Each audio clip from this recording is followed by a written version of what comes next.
to this, the first episode of Aerospace Analysis and Insight's new TV programme, where we aim to bring you the most important stories in defence aerospace and to explain their significance, what they mean and why they're important. I'm Angie B. And I'm John Lake. Hello and welcome to A2&i.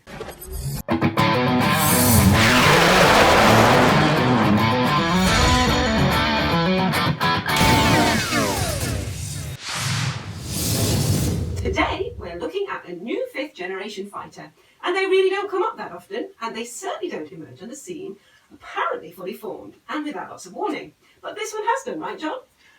That's right, Angie. Russia's United Aircraft Corporation did unveil what might be a brand spanking new light to medium weight fighter at the MAX 2021 International Aviation and Space Salon. Rostec called this the Checkmate, but it was also referred to as the Light Tactical Aircraft, or LTA. Hold on, you say that they unveil what might be a new fighter, John? Yeah, what might be a new fighter, because the jury's out as to whether this is actually a new fighter or whether it's a simple mock-up designed purely for getting attention, or whether it's something in between. But you're certainly right about the lack of warning that we've had. Now, you normally get lots of notice of a new fighter programme. The principal customer will issue a requirement and then invite bids from industry. Then we'll usually see a design advance and progress, often accompanied by concept artwork or CGI images of the new aircraft as it evolves, before prototypes are finally ordered. Now, look at the new Korean KF-21 fighter, whose prototype was rolled out in a blaze of glory in April. But we've been expecting that since it was announced 20 years ago, and we've been seeing concept artwork and models of that evolving design ever since. We've even been seeing concept art of the USAF's top secret B-21 Raider stealth bomber for the last 5 years. Sometimes we'll then see photos of the aircraft concerned in build, and the rollout will usually be announced way ahead of time. Now that didn't happen this time. This aircraft has appeared from nowhere, straight out of left field, and on the face of it, that's really very cool. So, what warning did we get? A month ago, the Sukhoi T.75 meant nothing to me. Nor me, Angie. There really wasn't much sign of a new fighter until the 26th of May, when Russia's state-run TASS news agency reported that Sukhoi was developing what it described as the first Russian single-engined light tactical fighter with supersonic speed and a low radar signature. According to TASS, the aircraft would have a maximum takeoff weight of up to 18 tons, it would fly at Mach 2+, and would feature a thrust-vectoring engine. It was said that the new aircraft could be a universal platform in manned and unmanned versions. We had another indication that something was on the way on the 13th of July, when the Russian State Corporation for Assistance to Development, Production and Export of Advanced Technology Industrial Products, what a mouthful, better known as Rostec, issued an initial press release in the run-up to the MAX 2021 airshow. This press release promised that one of Rostec's subsidiaries, the United Aircraft Corporation, would present what the release described as a fundamentally new military aircraft on the 20th of July, the first day of the MAX show. This press release was followed by a campaign of social media posts, teaser videos and leaked photos of a heavily shrouded airframe being towed around the airfield at Zhukhovskii. Now, they still haven't discovered political correctness in Russia, and on the 15th of July, Rostec tweeted a picture of the tarpaulin-wrapped airframe with the caption, "Wanna see me naked?" Then, on day one of the MAX show, the new aircraft was presented to none other than President Vladimir Putin himself, before a public unveiling later that day. From the start, broad hints were dropped that the new aircraft would be called the Checkmate, and that it was primarily designed for export. And not for the Russian aerospace forces. No, probably not. The Russian aerospace forces have no interest in single-engine fighters nowadays, and Russia already has a lightweight fighter program underway in the shape of the LMFS program. Now, unless there's been a sudden realisation that the Su-57, Checkmate's big brother, is simply too flawed and too expensive to continue with, it's really hard to see any Russian customer for this aircraft, though Sergei Chemezov, the CEO of the Rostec Corporation, has insisted that the Russian MOD will purchase the Sukhoi Checkmate fighter, while admitting that it was developed as a Rostec initiative. Mm-hmm. So who are they aiming this new fighter at? Aviation Week's ever-astute Steve Trimble noted that it's probably not unimportant that Rostec's branding at a Moscow air show for a new stealth fighter is all in English. Mm-hmm. This suggests to me, he said, the target audience is the foreign market, not Russia's MOD. Mm-hmm. I think he's absolutely right. The United Aircraft Corporation, which is Sukhoi's parent company, hinted at 4 potential customers for the new aircraft: Argentina, Vietnam, India, and the UAE. Though as far as can be ascertained, none of these nations has actually expressed any formal interest in the new fighter. That makes these sales targets rather than real export prospects, though in some cases talk of specific countries isn't even that. It may be no more than Russian mischief making. Let's look at those export customers, John, because if there's no domestic customer, foreign buyers are not just going to have to buy a few aircraft. They're going to have to invest heavily enough to fund the entire programme. Absolutely. And that's exactly how they developed the successful Sukhoi Su-30 multi-role fighter family back in the 1990s, of course. The Su-30 programme relied almost entirely on Indian funding to make any real progress. And then it won a number of further export orders from Vietnam, Malaysia, Angola, Algeria, before Russia eventually bought into the programme and procured the Su-30SM variant for the Russian aerospace forces. Mm-hmm. But presumably, while there are a number of nations who might buy a few examples of a Russian fighter, traditional customer countries like Algeria, Angola, Belarus, Egypt, Ethiopia, Iran and Venezuela, perhaps even North Korea, how many of these could fund a programme like this? Well, not many.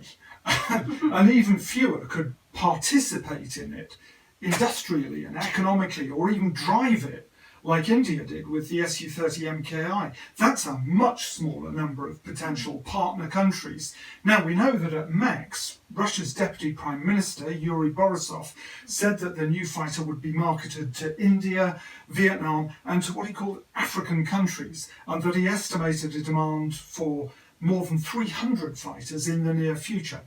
Borisov also said that the Russian Federation already has what he calls an anchor customer for the new fighter, though frustratingly, he declined to identify who that was.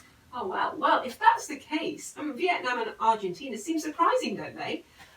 Would either country be capable of making the investment that's required? That's a great point, Angie. Domestic funding is most unlikely, as we've discussed. There's no real prospect of a Russian order for this aircraft, and the debt-laden United Aircraft Corporation is simply not in a position to self-finance or even to accept a heavy risk burden. So you're absolutely right. Any investment is going to have to come from these export customers. And while Vietnam is a traditional market for Russian combat aircraft, for Russian military equipment in general, it has a small air force with only about 80 frontline fast jets, divided between 7 understrength regiments, and it tends to buy its new combat aircraft, in dribs and drabs, in small batches that are well spaced apart. Mm-hmm. And how about Argentina? Argentina's financial position means that it's unlikely to be able to provide significant investment, but it could theoretically buy small numbers of Russian fighters, not least because Britain has managed to block all of its attempts to buy a new fighter. It blocked the proposal to buy surplus Spanish Mirage F1s, Saab Gripens, and most recently the Korean FA-50s. But could Argentina afford these aircraft? Now that's by no means clear. Steve Trimble at Aviation Week expressed the view that any mention of Argentina was no more than Russian trolling of the British, part of the ongoing war of words between these two nations, these two historic enemies, if you like. Yeah, I'd say that there's no love lost between Russia and the UK at the moment, definitely. They've been at loggerheads since before the Salisbury nerve agent attacks. And more recently, there's been the Royal Navy activity around the Crimean Peninsula, and that's stirred up more trouble. It absolutely has. It's no coincidence that the dummy targeting sensor on the aircraft that we saw at Max has got a fake reflection painted on it. And that reflection is a British Type 45 destroyer, exactly the ship that caused Russia so much aggravation earlier in the year. Oh, really? Well, I didn't see that. So if we discard Vietnam and Argentina, that leaves India and the UAE, right? I guess that they are better prospects. Yeah, the Indian Air Force does have a long track record of using and liking Russian fighters, and it's always practiced a balanced procurement strategy, buying a mix of Western, Russian and homemade aircraft, and it's continuing to do so. This year, India is buying 21 refurbished MiG-29s and 12 more Su-30 MKIs, but at the same time, India is likely to be very wary of any cooperative programs with Russia, and with Sukhoi in particular, after its terrible experiences with the abortive fifth generation fighter aircraft FGFA program, which was supposed to result in an Indian-specific two-seat version of the Su-57. Now, India felt that it was treated less like a valued customer, less like an equal partner, and more like a piggy bank for the project. There's also some real anger among senior Indian Air Force officers at Russia's poor after-sales support for the massive Su-30 MKI fleet. Moreover, on top of all of that, there doesn't actually seem to be an obvious Indian requirement for this aircraft, assuming that it is a real aircraft, which we've already said may be an over-optimistic view. India does have a requirement for 114 interim fighters as a result of scaling back its hugely costly Rafale purchase from 126 to just 36 aircraft. But this new Sukhoi fighter is unlikely to be ready in time to compete for this interim requirement. In the medium term, India has already approved the procurement of 83 LCA Mark 1As, in addition to the 40 aircraft it's already ordered in the final operational clearance configuration, and already developing two further indigenous fighters. The Tejas Mark II will be rolled out next year and will make its maiden flight in 2023, while the twin-engined AMCA, the Advanced Medium Combat Aircraft, is expected to fly by 2026. Now, all of this is likely to significantly dampen New Delhi's appetite for procuring a foreign fighter from an out-of-favour supplier, and an aircraft which offers largely overlapping capabilities. Now, India could buy a few aircraft, but what it's unlikely to do is invest heavily in the programme or to become a full partner in it. Which leaves the UAE, John. That's right, which does indeed leave the United Arab Emirates. And the UAE and Russia announced an industrial cooperation agreement at the IDEX show in Abu Dhabi back in February 2017.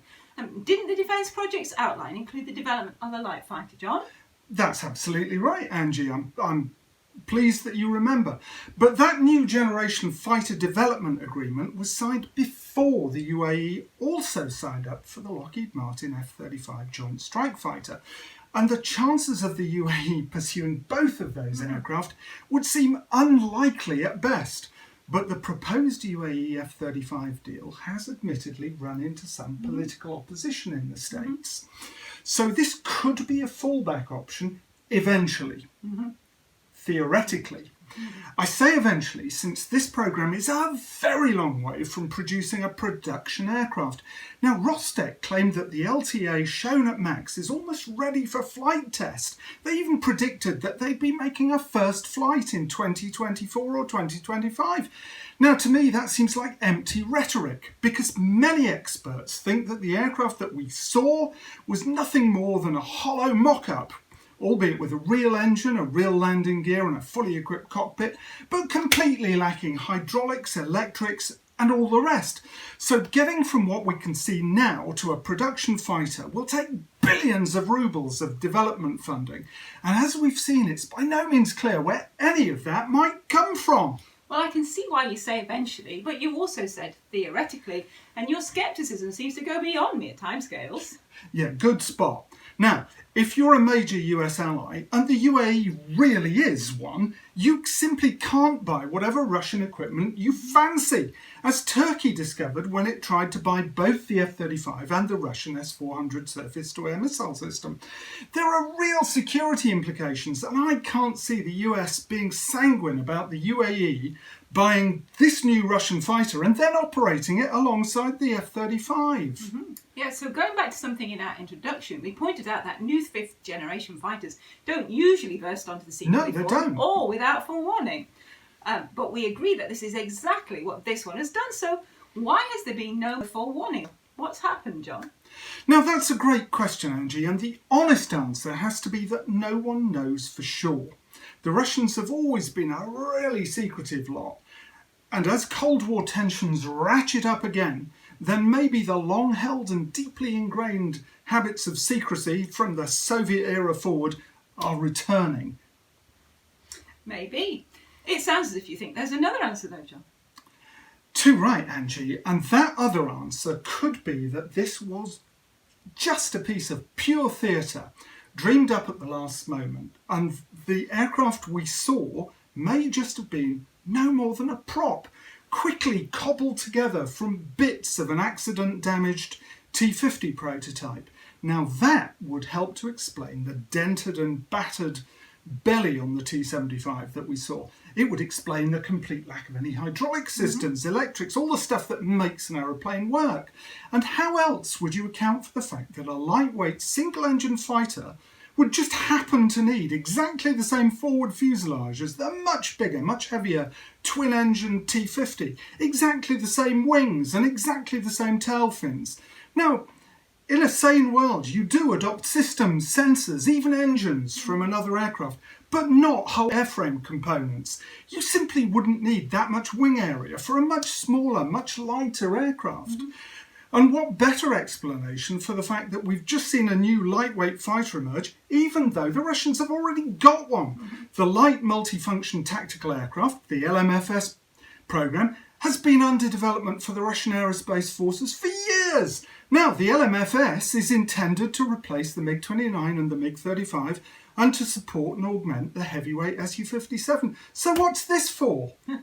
That sounds pretty damning, John. But there could be another explanation for the apparent commonality between the Sukhoi T-50, or I guess we should call it the Su-57, the Salon, now it's entering service, and this new aircraft, which I see the Hushkit blog is calling the Fleabag. Yeah, of course. It's a bit of a stretch, but it's theoretically possible that someone might decide that the cost savings that you can leverage by using existing proven sub-assemblies might outweigh the many very real disadvantages of using elements not optimised for the smaller aircraft being designed. Theoretically possible, but insane, and by no means likely. And it's possible that this aircraft could be a down and dirty, cheap concept demonstrator, and that the real T-75 prototype, if and when one is ever built, could be very different.